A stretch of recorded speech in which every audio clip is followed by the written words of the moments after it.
मुनिवर अगस्त जी से भेंट। श्री महादेव जी बोले, हे पार्वती, उस दिन मध्याह्न के समय श्री रामचंद्र जी सुतीक्ष्ण, सीता और लक्ष्मण के साथ अगस्त मुनि के छोटे भाई अग्निजीव मुनि के आश्रम में पहुंचे। उन्होंने उनकी भली प्रकार पूजा की। फिर उनके दिए हुए कंदमूल फल आदि खाकर दूसरे दिन प्रातःकाल होते ही अगस्त मुनि के आश्रम को चढ़े।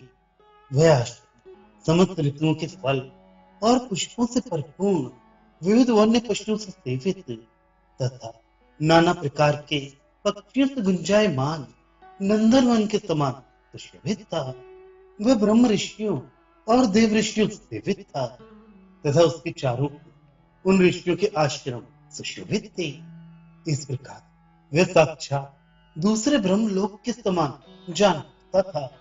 आश्रम के बाहर रहकर श्री रामचंद्र जी ने सुतीक्ष्ण मुनि से कहा, हे सुतीक्ष्ण, तुम शीघ्र ही मुनिवर अगस्त जी के पास जाकर उन्हें सीता और लक्ष्मण के सहित मेरे आने की सूचना दो।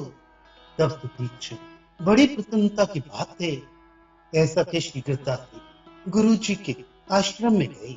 वहां जाकर सुतीक्ष्ण ने देखा कि मुनिशिष्ट अगस्त्य मुनि मंडली से विशिष्ट राम भक्तों से घिरे हुए बैठे हैं और अत्यंत भक्ति पूर्वक अपने शिष्यों को राम मंत्र की व्याख्या सुना रहे हैं। ये देखकर सुतीक्ष्ण उनके पास गए। उन्हें विनय पूर्वक दंडवत प्रणाम कर सुबुद्धि सुतीक्ष्ण ने कहा, ब्राह्मण दशरथ कुमार श्री राम, सीता और लक्ष्मण के साथ आपके दर्शन के लिए आए हैं और अंजलि बांधे आश्रम के बाहर खड़े हैं। अगस्त जी बोले, बस तुम्हारा कल्याण हो। तुम शीघ्र ही मेरे हृदय स्थित भगवान राम को ले आओ। मैं उनके दर्शनों की इच्छा से उन्हीं का ध्यान करता हुआ यहाँ रहता हूँ।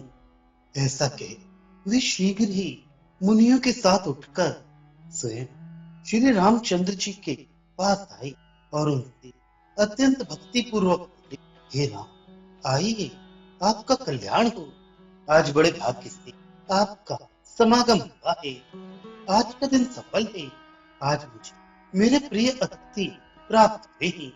मुनीश्वर को आते देख श्री रामचंद्र जी अत्यंत आनंदित होकर लक्ष्मण और सीता के सहित पृथ्वी पर दंड के समान लेट गए। तब मुनिराज ने तुरंत राम को उठाकर भक्ति पूर्वक हृदय से लगा लिया और शरीर स्पर्श से प्राप्त हुए आनंद से उनके नेत्रों में जल आया। तदनंतर मुनि श्रेष्ठ अगस्त जी एक हाथ से श्री रघुनाथ जी का हाथ पकड़कर उन्हें प्रसन्न मन से अपने आश्रम में लाए और उन्हें सुखपूर्वक आसन पर बिठाकर उनकी विधि विधान से बड़ी पूजा की तथा समयानुकूल नाना प्रकार के वन्य फल भोजन कराए। इस प्रकार एकांत में सुखपूर्वक बैठे हुए चंद्रवदन श्री रामचंद्र जी से भक्त अगस्त मुनि ने हाथ जोड़कर कहा, हे राम, पूर्व काल में जिस समय क्षीर समुद्र के समीप ब्रह्मा जी ने आपसे भूमि का भार उतारने के लिए रावण का वध करने की प्रार्थना की थी, तभी से आपके दर्शनों की इच्छा से मैं तपस्या करता हुआ और आप ही का चिंतन करता हुआ आपके आने की प्रतीक्षा में यहाँ मुनियों के साथ रहता हूँ। सृष्टि के आरंभ में विकल्प और उपाधि से रहित आप अकेले ही थे उस समय और कुछ भी नहीं था। आप ही में आश्रय तथा आप ही को विषय करने वाली माया आप ही की शक्ति कही जाती है। जिस समय ये माया शक्ति आप निर्गुण को ढक लेती है, उस समय वेदनिष्ठ पुरुष इसे अव्याकृत कहती है, कोई इसे मूल प्रकृति कहती है और कोई माया तथा यही अविद्या, संस्कृति और बंधन आदि अनेक नामों से पुकारी जाती है।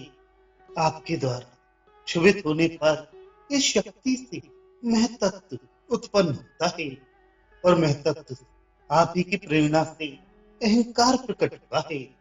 मैं तत्व से उत्प्रोत वह अहंकार तीन प्रकार का हुआ जो सात्विक, राजस और तामस कहता है। हे राम, तामस अहंकार से शब्द, स्पर्श, रूप, रस, गंध, ये पांच सूक्ष्म तन्मात्राएं हुई और इन सूक्ष्म तन्मात्राओं से इनके गुणानुसार क्रमशः आकाश, वायु, अग्नि, जल और पृथ्वी, ये पांच स्थूल भूत हुए। राजस अहंकार से 10 इंद्रियां और सात्विक अहंकार से इंद्रियों के अधिष्ठाता देवता तथा मन उत्पन्न हुए और इन सबसे मिलकर समष्टि सूक्ष्म शरीर रूप हिरण्यगर्भ हुआ, जिसका दूसरा नाम सूत्रात्मा भी है। फिर स्थूल भूत समूह से विराट उत्पन्न हुआ तथा विराट पुरुष से यह संपूर्ण स्थावर जंगम संसार प्रकट हुआ। हे जगदीश, काल और कर्म के क्रम से आप ही देव, त्रियक और मनुष्य आदि योनियों में प्रकट हुए हैं। अपने माई गुणों के भेद से आप ही रजोगुण द्वारा जगत कर्ता ब्रह्मा जी, सत्वगुण द्वारा जगत की रक्षा करने वाले विष्णु और तमोगुण से उसका लय करने वाले भगवान रुद्र हुए हैं। ऐसा विद्वान पुरुष कहते हैं। हे राम, बुद्धि के सत्व, रज और तम, इन तीन गुणों से ही प्राणी की क्रमशः जागृत, स्वप्न और सुषुप्ति, ये तीन अवस्थाएं होती हैं। पर इन तीनों से सर्वथा पृथक इनके साक्षी, चित्त और अविकारी हैं। हे रघुनंदन, जिस समय आप सृष्टि रूप लीला का विस्तार करना चाहते हैं, उस समय माया को अंगीकार कर गुणवान से हो जाते हैं। हे राम, आपकी ये माया सदा विद्या और अविद्या दो रूप से भागती है। जो लोग प्रवृत्ति मार्ग में लगे रहते हैं, वे अविद्या के वशीभूत थे और जो वेदांत अर्थ का विचार करने वाले निवृत्ति परायण और आपकी भक्ति में निरत थे, वे विद्या में समझे जाते हैं।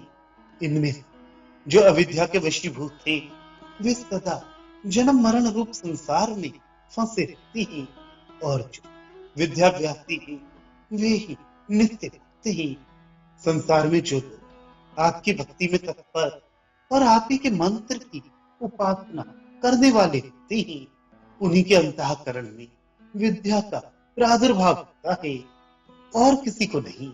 अतः जो पुरुष आपकी भक्ति से संपन्न है, वे निस्संदेह मुक्त ही। आपकी भक्ति रूप अमृत के बिना स्वप्न में भी मोक्ष नहीं हो सकता। हे राम, और अधिक क्या कहूं, इस विषय में जो सार बात है वह तुम्हें बताए देता हूं। संसार में साधु संग ही मोक्ष का मुख्य कारण कहा गया है। संसार में जो लोग संपद विपद में समान चित्त, स्पृहा रहित, पुत्र वित्त आदि की इच्छाओं से रहित, इंद्रियों का दमन करने वाले, शांत चित्त, आपके भक्त, संपूर्ण कामनाओं से शून्य, इष्ट तथा अनिष्ट की प्राप्ति में समान रहने वाले, संग समस्त कर्मों का त्याग करने वाले, सर्वदा ब्रह्मपरायण रहने वाले, यम आदि गुणों से समस्त तथा जो कुछ मिल जाए उसी में संतुष्ट रहने वाले होते हैं, वे ही साधु हैं।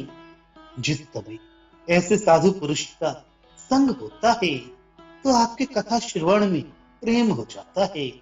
हे राम, तदनंतर आप सनातन पुरुष में भक्ति हो जाती है तथा आपकी भक्ति हो जाने पर आपका स्फुट तथा प्रचुर ज्ञान प्राप्त होता है। यही चतुर जन सेवित मुक्ति का आद्य मार्ग है। अतः हे राघव, आप में मेरी सर्वदा प्रेम लक्षणा उत्तम भक्ति बनी रही और हे हरि, मुझे अधिकतर आपके भक्तों का संग प्राप्त हो।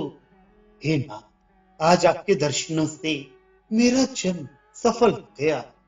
हे प्रभु, आज मेरे संपूर्ण यज्ञ सफल हो गए। मैंने बहुत समय से अनन्य भाव से तपस्या की है हे राम, आज जो मैंने आपकी प्रत्यक्ष पूजा की, ये उस तपस्या का ही फल है। हे राम, पिता के सहित आप सर्वदा मेरे हृदय में निवास करें। मुझे चलते फिरते सदा आपका स्मरण आ रहे। लक्ष्मीपति श्री रघुनाथ जी की इस प्रकार स्तुति कर मुनि श्रेष्ठ अगस्त जी ने उन्हें पूर्व काल में राम ही के लिए इंद्र का दिया हुआ धनुष बाणों से भरे हुए, कभी खाली ना होने वाले दो तरकस तथा एक रत्न जटित खड़ग दिया और कहा, हे राज, पृथ्वी के भार स्वरूप राक्षसों का संहार कर, जिसके लिए आपने माया मानव रूप से अवतार लिया है। यहाँ 2 योजन की दूरी पर गौतमी नदी के किनारे पवित्र वन से सुशोभित एक पंचवटी नामक आश्रम है। हे रघुनाथ जी, आप अपना शेष काल वहीं व्यतीत करें। हे सतपति, वहीं रहकर आप देवताओं के बहुत से कार्य सिद्ध करें। तदनंतर सर्वज्ञ भगवान राम अगस्त जी का ये मनोहर भाषण और तत्वार्थ गर्भित स्तोत्र सुन उनकी अनुमति लेकर प्रसन्नता पूर्वक उनके दिखाए हुए मार्ग